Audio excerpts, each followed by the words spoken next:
यानी कातिल है उसे अरेस्ट नहीं कर रहे हैं, कह रहा कत्ल हुआ है लेकिन कत्ल का मुकदमा दर्ज नहीं हो रहा है, और पुलिस यकीन भी नहीं कर रही है। तो फिर हो क्या रहा? तो हो ये रहा है कि पुलिस ने एक मिसिंग कंप्लेंट दर्ज की है उस महिला की, उस पत्नी की, जिसके बारे में उसका पति कह रहा है मैं उसे मार चुका हूं। लेकिन पुलिस अभी तक मिसिंग कंप्लेंट दर्ज करके और इस केस की तफ्तीश कर रही है। और जो कातिल कह रहा है मैंने कत्ल किया है, उसको पुलिस कातिल भी नहीं मान रही है और उसे बस डिटेन किए दिए।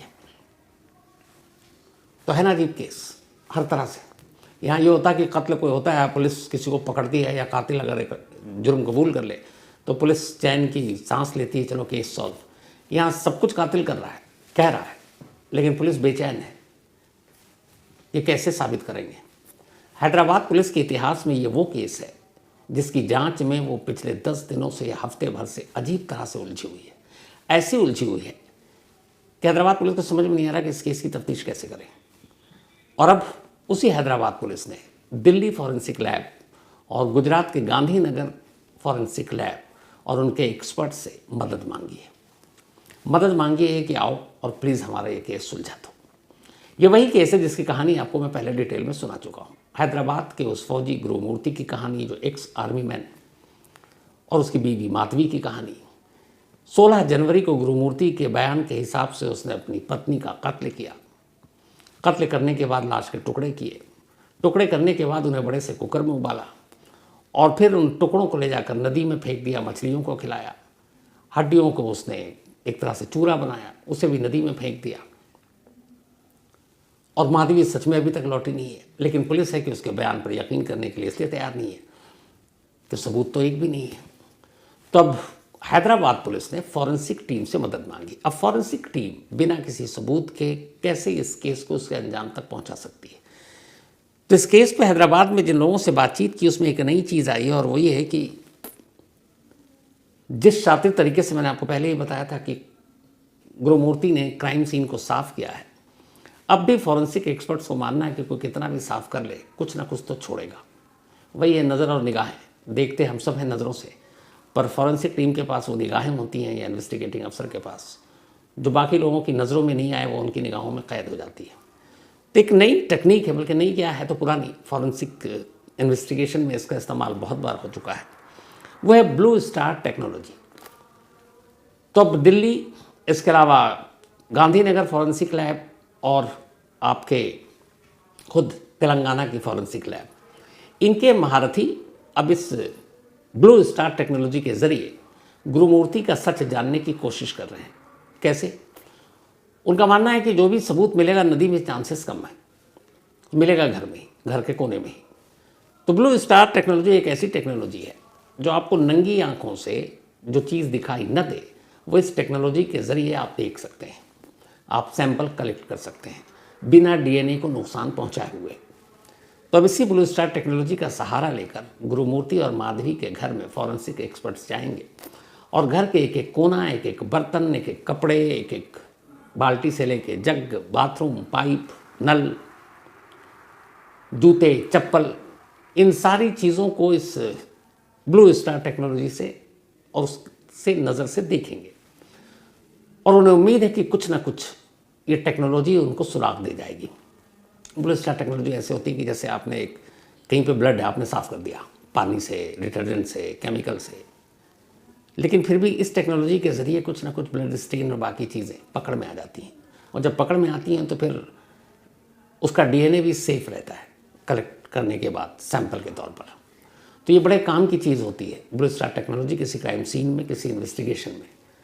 और अब पुलिस को यह उम्मीद है कि शायद ब्लू स्टार टेक्नोलॉजी के ज़रिए उस घर से एक तो ऐसा सुराग मिल जाए जिस पर इस गुमशुदगी या मिसिंग रिपोर्ट को हम मर्डर के केस में कन्वर्ट कर सकें, और जो अब तक उनके पास डिटेन है उसको हम अरेस्ट शो कर सकें। तो ये तो हुई ब्लू स्टार टेक्नोलॉजी की। अब दिक्कत क्या आ रही है हैदराबाद पुलिस के सामने? दिक्कत ये आ रही है, जिसने इस केस को अजीब सा केस बना दिया, एक अजीब उलझा हुआ केस, नायाब केस। हैदराबाद पुलिस को तजुर्बा ही नहीं कि इस केस को सुलझाएं कैसे। कि जो तफ्तीश की पुलिस ने तो 2-3 नई चीज़ें सामने आई। पहली ये कि गुरुमूर्ति के बयान के हिसाब से 16 जनवरी को उसने अपनी बीवी का कत्ल तब किया जब वो मायके जाने को लेकर दोनों में झगड़ा हुआ, उसे गुस्सा आया, उसने उसका सर दीवार पर मार दिया। यही कहानी थी। और फिर उसके लाश के टुकड़े किए, टुकड़ों को कुकर में उबाला, फिर ले जाकर नदी में फेंक दिया। ये कहानी थी। लेकिन जब पुलिस ने तफ्तीश की तो पता चला कि 14 जनवरी को बाकायदा गुरुमूर्ति अपनी पत्नी को लेकर उसी हैदराबाद में उसके घर से कुछ दूरी पर रहने वाली माधवी की बहन के घर गए। ये 4 लोग, गुरुमूर्ति, उसके दोनों बच्चे और माधवी। लेकिन वापसी में वो दोनों बच्चों को वहीं छोड़कर आया कि तुम जरा मौसी के पास रहो, पोंगल का भी टाइम है, थोड़ा मस्ती करना। अगले दिन फिर ये लोग गए थे मिले, लेकिन फिर बच्चे को लेकर नहीं आए। और ये था कि बच्चे वापस भी आना चाहते थे, लेकिन गुरुमूर्ति ने मना कर दिया। अब पुलिस को इस बात का शक है कि ये जो मर्डर है ये अचानक नहीं हुआ, ये प्री प्लान्ड है। और प्री प्लान्ड क्यों? उसकी वजह ये है कि अगर घर में दोनों बच्चे होते तो शायद गुरुमूर्ति अपनी पत्नी का कत्ल नहीं करता, और अगर कत्ल गुस्से में कर भी चुका होता तो शायद लाश को इस हवानियत तरीके से न उसके टुकड़े करता, न कुकर में उबालता, क्योंकि बच्चे घर में चश्मदीद के तौर पर मौजूद होते। तो इसीलिए पुलिस मानकर चल रही है कि ये एक प्री प्लान मर्डर था। और अगर ये प्री प्लान मर्डर था तो इसका मतलब है कि फिर मर्डर के बाद लाश का क्या करना है ये भी प्री प्लान था और उसने पहले से सोच रखा था। तो पहली चीज़ तो पुलिस को लगती है, लेकिन फिर वही दिक्कत आ रही है कि कहानी तो है कि प्री प्लान है, लेकिन प्रूफ कैसे करें। और कमाल ये है कि डिटेन हुआ पुलिस वालों के सारे सवालों के जवाब गुरुमूर्ति बहुत तसल्ली से दे रहा है, और वो कभी भी इनकार नहीं कर रहा कि मैंने नहीं किया। लेकिन अब पूरी कहानी सुनाने के बाद एक तरह से वो पुलिस वालों से इस सवालिया निशान छोड़ जाता उनका चेहरा देखकर कि मैंने बता दिया, आप जाओ ढूंढो। और पुलिस बेचारे वो मछलियाँ पकड़ पकड़ के परेशान उस लेक में, घर का कोना कोना छान मारा परेशान, तो मिल तो कुछ रहा नहीं है। तो अब पुलिस को ये लगता है कि अगर इस केस को सुलझाना है तो फिर ज़रूरी है कि एक एक चीज़ पर ध्यान दिया जाए जो क्राइम इन्वेस्टिगेशन में सबसे इंपॉर्टेंट होता है। पहला पुलिस को ये है कि उस कुकर से अभी कुछ ना कुछ मिलेगा, लेकिन जिस तरीके से जो वहाँ पे विटनेस जिन्होंने कुकर पुलिस की कस्टडी में है, उसके हैंडल से लेके उसकी हर चीज़, उसकी सीटी, वो सब जो सफाई की गई है, वो मतलब कोई समझदार इंसान ही कर सकता है या शातिर कर सकता है। बाथरूम की जिस तरीके से सफाई की गई है वो भी प्री प्लान्ड और उस तरीके से ही की गई है। लेकिन फॉरेंसिक एक्सपर्ट्स ने यह दावा किया है कि इस घर से हम आपको कुछ ऐसे सबूत देंगे जो शायद आप नंगी आंखों से नहीं देख पा रहे हैं। और बस एक ही चीज़ का डर है गुरुमूर्ति के, इसी बात का कि जो काम हैदराबाद पुलिस अब तक नहीं कर पाई, नाकाम है, वो कहीं फॉरेंसिक एक्सपर्ट ना करते। उन्होंने जो कहानी सुनाई, जो गुरुमूर्ति ने जो सीक्वेंस बना पूरा चेन, वो सीक्वेंस ये बनाया है। पुलिस अब तक सारी चीज़ें कर रही है, भाई मैं कह रहा हूँ कि बस नहीं है तो सबूत है। तो जो सीक्वेंस है पूरे क्राइम का वो ये है कि 15 तारीख की रात को मियाँ और बीवी दोनों उस घर में अकेले थे, वेंकटेश्वर मोहल्ला में, हैदराबाद के। 3 दिन से बीवी कह रही थी मुझे पोंगल पे जाना है घर। गुरुमूर्ति ने कहा नहीं जाओगी, यहीं रहोगी। और उसके बाद उसने बताया कि झगड़ा हुआ। झगड़े के बाद अब माधवी तो बयान देने के लिए है नहीं कि उसकी बात को काटे या सही बताए, ले दे के बचा गुरुमूर्ति, और घर में कोई विटनेस नहीं है, दोनों बच्चे बाहर। तो अब उसी की कहानी पे पुलिस बिलीव करेगी, लेकिन उस कहानी की कड़ियों को जोड़ने के लिए उससे क्रॉस क्वेश्चनिंग हो रही थी। तो क्रॉस क्वेश्चनिंग और उसकी कहानी सारे को मिलाकर जो फिर सीक्वेंस क्रिएट किया पुलिस ने, वो कुछ ऐसा है कि कत्ल करने के बाद लगभग 1.5 से 2 घंटा गुरुमूर्ति बैठा रहा और उसके हिसाब से वो सोचता रहा। अब जो 1.5-2 घंटा बैठा रहा और सोचता रहा, उसके बाद उसे कुछ आइडिया आया। तो यहाँ पे पुलिस का ये है कि उसने जो चाकू की बात की, तो सीसीटीवी फुटेज के हिसाब से वो घर से बाहर निकला ही नहीं। तो अब लाश के टुकड़े करने के लिए क्या घर के चाकू का इस्तेमाल किया, और वो अब तक यही कह रहा, हाँ मैं सोचा ही नहीं था, मैं बाहर गया नहीं, तो मैंने घर का ही चाकू इस्तेमाल किया। फिर ये कि उसे कैसे पता लाश के कौन से टुकड़े कैसे काटते हैं, इंसानी लाश के। उसने कहा मैंने कई बार खबरों में देखी, कई बार पढ़ा, बाकी चीज़ें देखा, और मुझे नहीं पता कैसे काटते हैं, लेकिन इतना पता चल गया था मुझे न्यूज़ से और न्यूज़पेपर से या न्यूज़ चैनल से, मैगजीन से, कि ये पॉसिबल है कि इंसान की लाश के कई टुकड़े कर सकते हैं, क्योंकि कई बार स्टोरी आई बैग में लाश, कई बार फ्रिज में लाश। तो इनसे मुझे एक अंदाज़ा था। तो उसने कहा कि वहाँ से मेरे दिमाग में आया, लेकिन दिक्कत तब आई जब आई बोन्स की बातें, हड्डियों की बातें।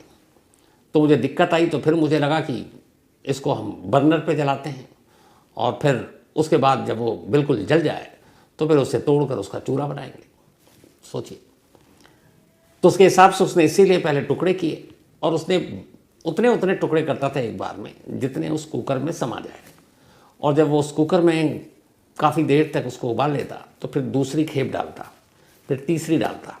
उसके हिसाब से उसने तब तक बोन्स को हाथ नहीं लगाया जब तक सारे लाश के टुकड़ों को काट कर कुकर में उबाल नहीं दिया था।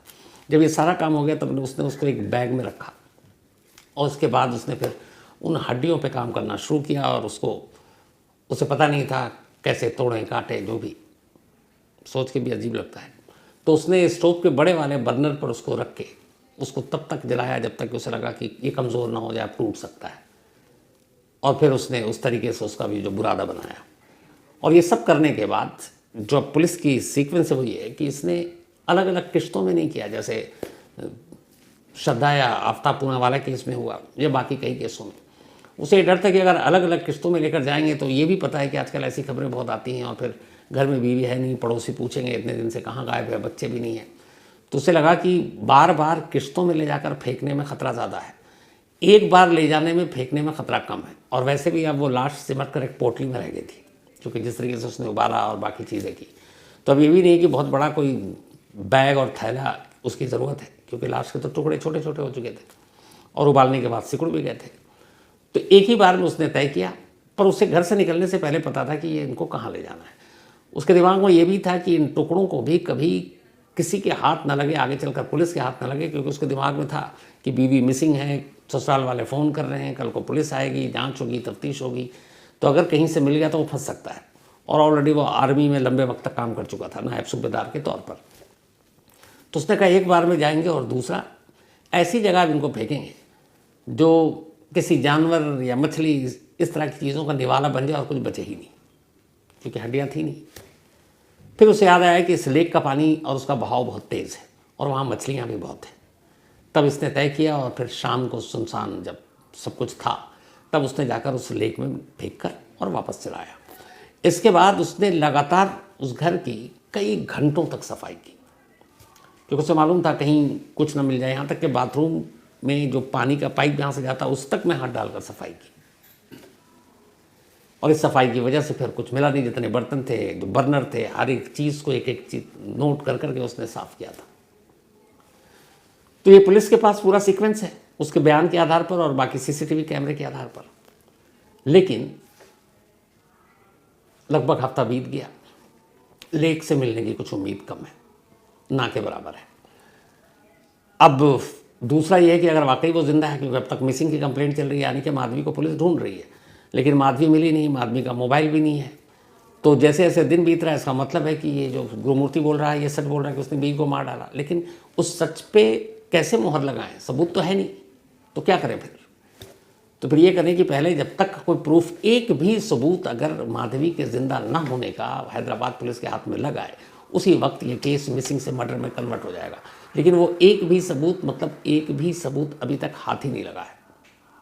और इसीलिए एक कमाल का केस है ना ये, कि पुलिस मान कर चल रही है कि मर्डर का केस है, कातिल उसके पास है, लेकिन उस मर्डर के केस को रजिस्टर करने से बच रही है।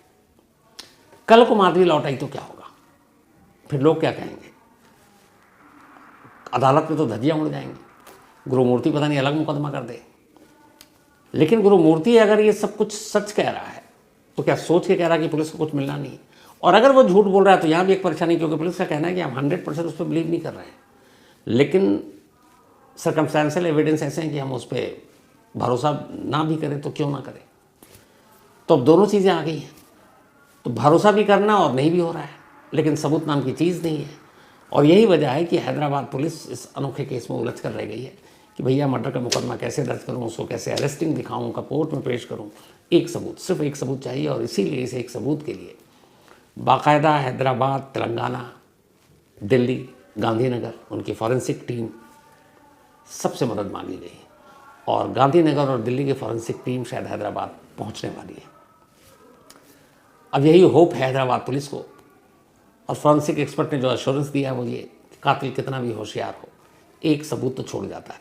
तो अगर उस घर से एक भी लाश का कोई टुकड़ा, हड्डियों का कोई टुकड़ा या बुरादा या खून का एक कोई भी कतरा किसी जगह पे ब्लू स्टार टेक्नोलॉजी के ज़रिए या किसी और चीज़ में मिल गया और फिर वो माधवी के पेरेंट्स के डीएनए से मैच कर गया, तो फ़ौरन पुलिस मर्डर का मुकदमा दर्ज कर लेगी। पहला काम है। हालांकि इस केस को फिर अदालत में प्रूफ करना वो लंबा काम है, लेकिन अभी पुलिस वहाँ तक तो सोच ही नहीं रही। अभी तो ये सोच रही है कि गुरुमूर्ति का क्या करूँ, कब तक डिटेन करके रखूँ। और अगर गुरुमूर्ति अभी पहुँच जाता है नहीं कोर्ट कि पुलिस न जी मुझे गिरफ्तार दिखा रही है और ना मुझे घर जाने दे रही है, मैं क्या करूँ, तो पुलिस वालों पर एक्शन हो जाएगा। तो इतना भटका हुआ केस है कि हैदराबाद पुलिस को इसका तजुर्बा ही नहीं था। अब तजुर्बेकार लोगों को इसीलिए ढूंढा जा रहा है। अब देखिए आगे क्या होता है। लेकिन कमाल है, जो शुरू में आपको बोला, कातिल है, लाश नहीं। मर्डर मान के चल रही है पुलिस, पर मर्डर का मुकदमा नहीं। ये भी मान के चल रही है कि कत्ल 302 का मामला दर्ज होना चाहिए, मामला मिसिंग का है। मतलब हर चीज़ उलट पुलट है, लेकिन जांच जारी है। बड़े बड़े टेढ़े और पेचीदा केस इसी तरीके होते हैं क्राइम की दुनिया में और पुलिसिंग के पूरे काम में और इन्वेस्टिगेशन। देखिए इस पर जब भी जो भी अपडेट आता है, उम्मीद यही है कि जो हमारी फॉरेंसिक टीम है शायद कोई ना कोई उस अपनी निगाहों से और नई टेक्नोलॉजी के ज़रिए वहाँ तक पहुँचे, और क्या पता ये सबूत हो सकता है मे भी कल या परसों तक सामने आ जाए। और सामने आए तो फिर पूरी कहानी सामने आएगी, क्योंकि अभी तक कहानी एक तरफा आ रही है।